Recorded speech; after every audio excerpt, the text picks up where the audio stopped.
আসসালামু আলাইকুম। ঈদের শেষ মুহূর্তের শপিং চলছে আমাদের, সেই ব্লগটাই আজকে আপনাদের সাথে শেয়ার করছি। নর্মালি শপিং মলে গেলে এত বেশি ভিড় থাকে যে ভিড়ের মধ্যে মোবাইল বের করে ভিডিও করার মতো পরিস্থিতি থাকে না, আর সেটা কোনোভাবেই সেফও না। আজকে আমরা আড়ংয়ে আসছিলাম, সো এখানে ভাবলাম যে একটু ভিডিও করা যায়, কারণ এখানে মানুষ বেশি থাকলেও একটু ডিস্টেন্স আছে, একটু ফাঁকা ফাঁকাভাবেই সবাই শপিং করতেছে। বাট অন্যান্য শপিং মলে গেলে মানুষের সাথে একদম গায়ে গায়ে লেগে শপিং করতে হয়। স্পেশালি নিউ মার্কেট, মৌচাক এইসব জায়গায় গেলে মানে মানুষের ধাক্কা ধাক্কিতে শপিং করতে হয়, ওখানে মোবাইল বের করার মতো কোনো অবস্থাই থাকে না। তো আজকে যেহেতু একটু ঠান্ডা পরিবেশ, তাই ভাবলাম একটা ব্লগ করে ফেলি। ঠিক একই কারণে জারিফকেও আজকে সাথে করে নিয়ে আসছি। ভাবলাম যে আড়ংয়ে যেহেতু যাব, এখানে মানুষের এত বেশি ভিড় থাকবে না, সো ওকে নিয়ে যাওয়া যায়। নর্মালি শপিংয়ে গেলে ওকে বাসায় রেখে যাই আমার বোনের কাছে, বাট আজকে আমার বোনকেও নিয়ে আসছি, জারিফকেও নিয়ে আসছি, যে ওরাও একটু ঘুরুক। সো আমি, আমার ছোট বোন আর জারিফ, আমরা তিনজনই আজকে শপিং করতে আসলাম। আড়ংয়ের জিনিস বরাবরই আমাদের অনেক পছন্দ, ছোটবেলা থেকে আড়ংয়ে আসা হয়, শপিং করা হয়। এসে এই ব্যাগটা চোখে পড়লো, এত কিউট এই ব্যাগটা, বেবি পিঙ্ক কালারের, খুবই সুন্দর ছিল ব্যাগটা। আরও অনেক সুন্দর সুন্দর কালেকশন ছিল। আড়ংয়ের কালেকশন আমাদের সবসময় অনেক পছন্দের, ছোটবেলা থেকে আম্মুর সাথে আড়ংয়ে এসে এসে অভ্যস্ত।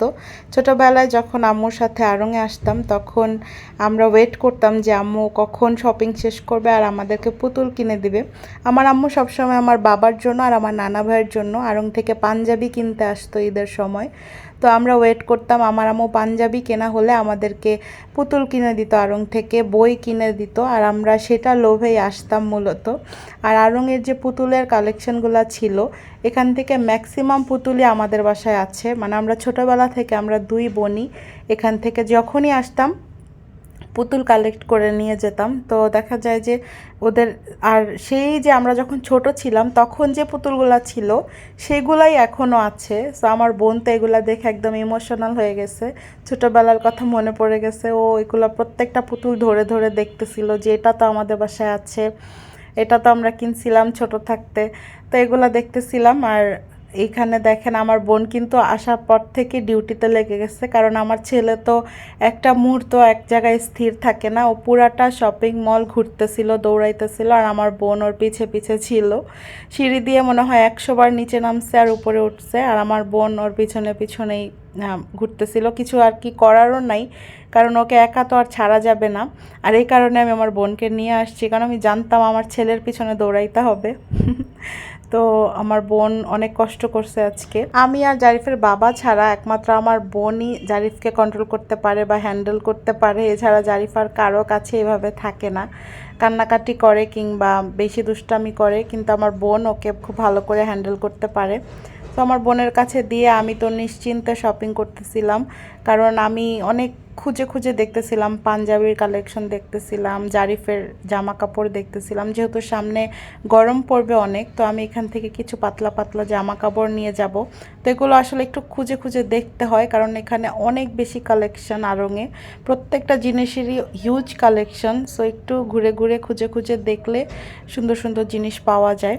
এখানে শার্টগুলো আমি ঘুরে ঘুরে ধরে ধরে দেখতেছিলাম, আর ভাবতেছিলাম আজকে আমার বাবা থাকলে বাবার জন্য অবশ্যই একটা শার্ট নিতাম। যাই হোক, বাবা তো নাই। বাবা থাকা অবস্থায় আসলে বাবার জন্য মনে হয় কিছুই করতে পারি নাই, এখন সেটাই অনেক আফসোস লাগে। আমার বাবা এই ধরনের শার্টগুলো পরতে খুব পছন্দ করতো, মানে আড়ংয়ের যে পাতলা পাতলা শার্টগুলো আছে। যাই হোক, এখানে আমি জারিফের বাবার জন্য শার্ট দেখতেছিলাম। সামনে যেহেতু গরম আর জারিফের বাবা প্রচণ্ড ঘামে, তো ওর জন্য একটু কটনের শার্ট পরলে ভালো ভালো হয় আর কি। তো এখান থেকে চুজ করতেছিলাম নিজের গায়ে ধরে ধরে। যাই হোক, এখানে আমার ছেলে, সে এখানে খেলনার কালেকশনের সামনে এসে তো পাগল হয়ে গেছে, কোনটা রেখে কোনটা নিবে। তো আমি ওকে বলতেছিলাম তোমার যেটা ইচ্ছা তুমি সেটাই নাও। তো একবারও একটা পুতুল ধরে, তারপর আবার আরেকটা পছন্দ হয়, আরেকটা ধরে। তো ফাইনালি ওকে এখান থেকে একটা পুতুল কিনে দিলাম। আমরাই যেহেতু ছোটোবেলা থেকে এত পুতুল নিছি, সো ওকে তো কিনে দিবই। তো ওকে একটা পুতুল দিয়ে একটু ঠান্ডা করে তারপর আমি আবার ঘোরাঘুরি করতেছিলাম। যাই হোক, ফাইনালি শপিং করে এখানে আমি বিল দিচ্ছি। আর প্রায় কিন্তু অনেক রাত হয়ে গেছিলো, 11টার উপরে বাজে, তারপরও দেখেন কত মানুষ। আর আমার ছেলেটা টায়ার্ড হয়ে গেছে, কারণ অনেকক্ষণ দৌড়াদৌড়ি করছে, সিঁড়ি দিয়ে ওঠানামা করছে। তো একদম ক্লান্ত হয়ে গেছে, এই জন্য আমি একটু কোলে নিলাম। যাই হোক, শপিং করে ফেললাম আজকে জারিফের জন্য আর ওর বাবার জন্যই বেশি শপিং করা হয়েছে, আর এমনিতে টুকটাক কেনা হয়েছে। এখানে আমার ছেলেটা এত টায়ার্ড হয়ে গেছে যে ওর খালামণি ওকে কোলে নিয়ে তারপরে যাচ্ছিল। তারপরও আর কি ওর দুষ্টামি কমে না। এখানে দেখেন, কোল থেকে নেমে এখানে কি যেন একটা দেখছে, সে আর এখান থেকে যাবে না। তারপর আমার বোন আবার ওকে টেনে টেনে নিয়ে আসছে। এখান থেকে আমরা বাসায় এখন যাব না, আমরা আবার আরেকটা ফেস্টিভ্যাল হচ্ছিল বাসে, ওখানেই যাব। ও ভিডিওটা আবার নেক্সট ব্লগে শেয়ার করব। আজকে এই পর্যন্তই, সবাই ভালো থাকবেন, আল্লাহ হাফেজ।